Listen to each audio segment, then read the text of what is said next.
ও মোর দরদিয়ার আজকের পর্বে দর্শক বন্ধুরা, যদি আপনি এই সিরিয়ালের নিয়মিত দর্শক হয়ে থাকেন তাহলে জানেনই যে বাণীর জীবনটা কখনো সহজ ছিল না। স্বপ্ন দেখা, লড়াই করা আর প্রতিটা বাধা পেরিয়ে এগিয়ে যাওয়া, এটাই তো বাণীর চরিত্রের সারাংশ। আজকের পর্বে সেই লড়াইয়ের আরেকটা নতুন অধ্যায় শুরু হয়েছে। বাণী নিজের পায়ে দাঁড়ানোর জন্য, নিজেকে প্রমাণ করার জন্য স্কুলে ইন্টারভিউ দিতে যাচ্ছে। কিন্তু এই যাত্রায় কতটা সমর্থন আর কতটা বাধা আসবে সেটাই দেখব আমরা।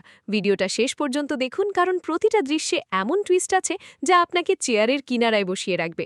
আজকের পর্বের শুরুটা হয়েছে খুবই আবেগময় আর ব্যস্ততায় ভরা একটা দৃশ্য দিয়ে। বাণী তো একদম টেনশনে আছে। সে বলছে, আমি তো একটা উচ্চারণও ঠিক করে বলতে পারছি না, আমি ইন্টারভিউ পাশ করতে পারবো তো? এই কথাগুলো শুনেই বুকটা কেঁপে উঠল, কারণ আমরা জানি বাণীর অতীত কতটা কষ্টের। গ্রামের সেই ছোট্ট মেয়েটা থেকে আজকের এই বয়সে এসে আবার পড়াশোনার জগতে ফিরে আসা, এটা সহজ কথা নয়। কিন্তু অনিরুদ্ধ তো তার পাশে আছে। সে বলছে, তুমি পারবে, আর একটা কথা মনে লাগবে, এই লড়াইয়ে তুমি একা নও, আমি তোমার পাশে আছি। এই সংলাপটা শুনেই দর্শকদের মনে একটা উষ্ণতা ছড়িয়ে পড়ে। অনিরুদ্ধের এই সমর্থন বাণীর জীবনের সবচেয়ে বড় শক্তি। সে বাণীর সব দায়িত্ব সামলাচ্ছে যাতে বাণী তাড়াতাড়ি পৌঁছতে পারে। ব্যাগ গোছানো, সময় ম্যানেজ করা, সবকিছুতে অনিরুদ্ধের ভূমিকা অসাধারণ। এদিকে তানিয়া, মানে বাণীর ছোট্ট প্রিন্সেস, সেও মায়ের সাথে পুরোপুরি জড়িয়ে আছে। বাণী তানিয়ার জন্য স্কুলের ব্যাগ গোছাচ্ছে, নতুন বই, খাতা, ব্লু পেন, কালার পেন্সিল সবকিছু যত্ন করে রাখছে। বলছে, প্রিন্সেসও ভাবছে তুমি ওর বয়স রেখেছি, আর খিদে পেলে মায়ের বিস্কুটটাও খেতে পারবে। এই দৃশ্যটা দেখে চোখে জল চলে আসে। একজন মা যে নিজে পড়াশোনা করতে যাচ্ছে, সেই মা তার মেয়ের জন্যও সবকিছু গুছিয়ে দিচ্ছে। তানিয়া তার বাবাকে বলছে, জানো বাবা, আমি যখন ছোট ছিলাম, তুমি যখন ছোট ছিলে, সে তো অনেক দিন আগের কথা। এই কথাগুলোতে পরিবারের বন্ধনটা কতটা গভীর সেটা ফুটে ওঠে। বাণী তার বাবার কাছে আশীর্বাদ চাইছে, বাবা, তুমি আশীর্বাদ করো আমায়, আমি যেন তোমার স্বপ্ন সফল করতে পারি। এখানে বাণীর চরিত্রের গভীরতা দেখা যায়। সে শুধু নিজের জন্য লড়ছে না, বাবার স্বপ্ন, মায়ের স্বপ্ন, মেয়ের ভবিষ্যৎ সবকিছুকে একসাথে নিয়ে এগোচ্ছে।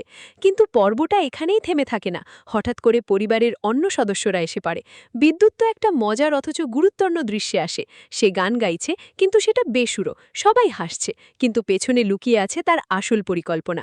বাণী যাতে ইন্টারভিউ দিতে না যেতে পারে, সেজন্য সে আর তার সহযোগীরা প্ল্যান করছে। এই ডেঞ্জারাস প্ল্যানটা নিশ্চয়ই তোমার, শুধু বাণী ডাকাতরান একাই গান গাইতে পারে। এই ডায়লগগুলোতে হিউমার আছে, কিন্তু টেনশনও আছে। বিদ্যুতের চরিত্রটা এখানে দ্বিমুখী।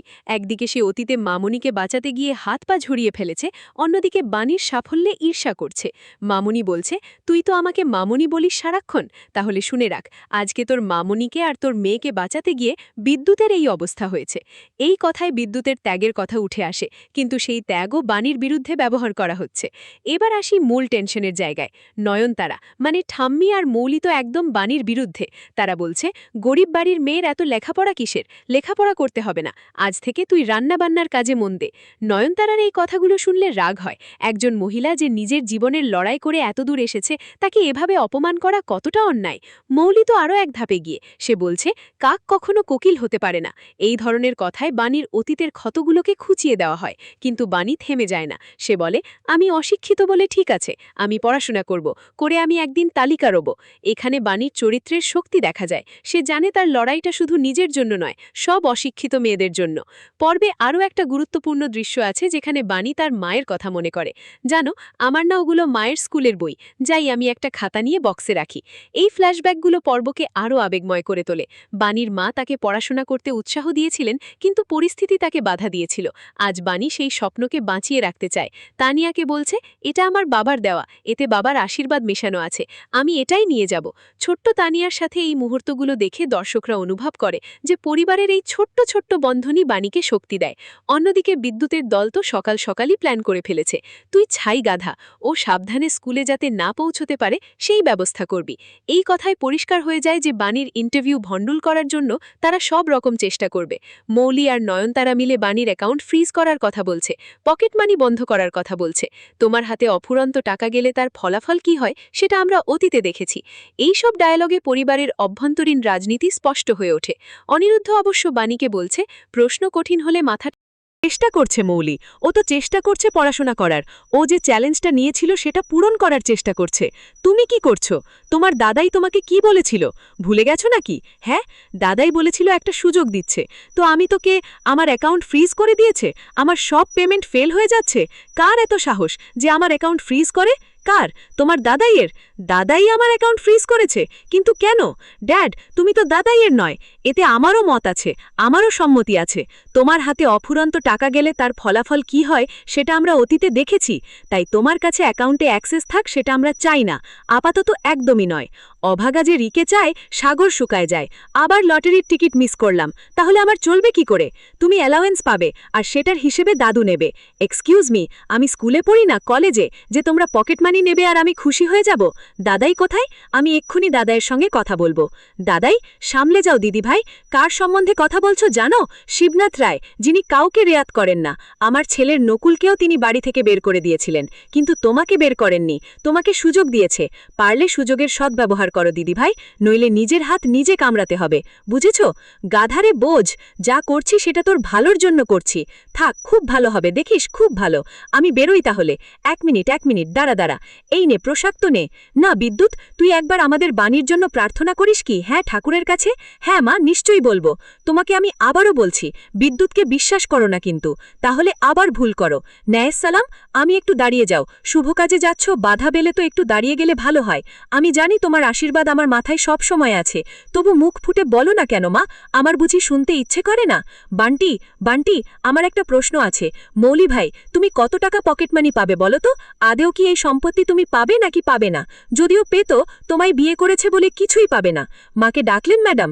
এই তো বান্টি এসে গেছে। ভাই বান্টি, তুমি তো ভালো প্রবাদ বলো, তো ওই প্রবাদটা বলো তো, অভাগার প্রবাদটা। সাগর যেদিকে যায় অভাগা শুকিয়ে যায়। ভাই ঠাম্মি, আমার ভবিষ্যৎটা যেন শুকিয়ে না যায়, এটা একটু দেখবেন। হ্যাঁ, দেখব ভাই। আপনি এবার কাজ করুন একটা, এখান থেকে আসুন, আমার বান্টির সাথে একটু কথা আছে তো। ঠিক আছে ভাই, আমি যাই। হ্যাঁ, এই বান স্কুলে যাচ্ছে পরীক্ষা দিতে। আচ্ছা ম্যাডাম, আমি ওকে সাবধানে পৌঁছে দেব। এই তুই ছাই গাধা, ও সাবধানে স্কুলে যাতে না পৌঁছতে পারে সেই ব্যবস্থা করবি। হাট, যত সব গাধাদের নিয়ে হয়েছে আমার কারবার। গ্র্যান্ডমামি, তুমি আমাকে গাধা বললে না? দিদি ভাই, তোমাকে কেন গাধা বলবো? বলতে পারি, আমার মুখে জল ছুঁড়ে মারলে কেন? তুমি মিষ্টি করে নিজের বুদ্ধি খাটিয়ে যে বোকা কাজগুলো করে চলেছ না, সেগুলো দয়া করে একটু থামাও, নইলে শেষে দেখবে সমস্ত সম্পত্তি বাণী নিয়ে চলে গেছে, আর তুমি দাঁড়িয়ে আঙুল চুষছ। হ্যাঁ, এই দাঁড়িয়েছিস কেন? কি করতে বললাম? তাড়াতাড়ি যা, বাণীর পরীক্ষা ভণ্ডুল করে দিয়ে যা। বাণী ঠান্ডা রাখবে, উপস্থিত বুদ্ধি দিয়ে উত্তর দেবে। সবকিছু যে বই থেকে শেখা যায় না, এই কথাগুলো বাণীকে নতুন করে অনুপ্রাণিত করে।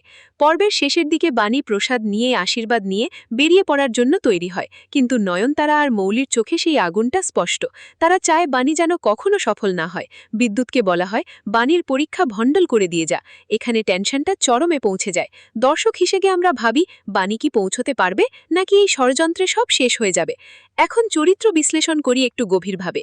বাণী এই চরিত্রটা সত্যি অনুপ্রাণিত করে। সে ভয় পায়, কিন্তু থেমে যায় না। তার মধ্যে একটা অদম্য ইচ্ছাশক্তি আছে। Aniruddha perfect supporting partner. সে শুধু কথা বলে না, কাজ করে।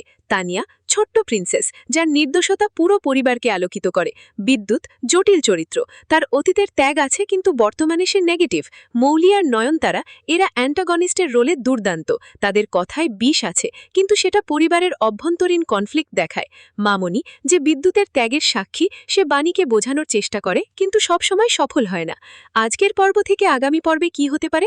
প্রথম থিওরি, বাণী হয়তো ইন্টারভিউতে পৌঁছতে পারবে, কিন্তু বিদ্যুতের লোকেরা কোনো বড় বিপদ তৈরি করবে। দ্বিতীয় থিওরি, অনিরুদ্ধ হয়তো শেষ মুহূর্তে এসে বাণীকে সাহায্য করবে, আর নয়নতারার প্ল্যান ফাঁস হয়ে যাবে। তৃতীয় থিওরি, তানিয়া হয়তো কোনো না কোনোভাবে তার মায়ের পাশে দাঁড়িয়ে পরিবারের সবাইকে অবাক করে দেবে। প্রমোতে যা দেখানো হয়েছে তাতে মনে হয় নতুন বাধা আসছে, কিন্তু বাণীর লড়াই আরও জোরালো হবে। দর্শক বন্ধুরা, আপনাদের কি মনে হয়, বাণী কি ইন্টারভিউ পাশ করবে? নয়নতারা কি তার পরিকল্পনায় সফল হবে? বিদ্যুৎ কি সত্যিই বদলাবে?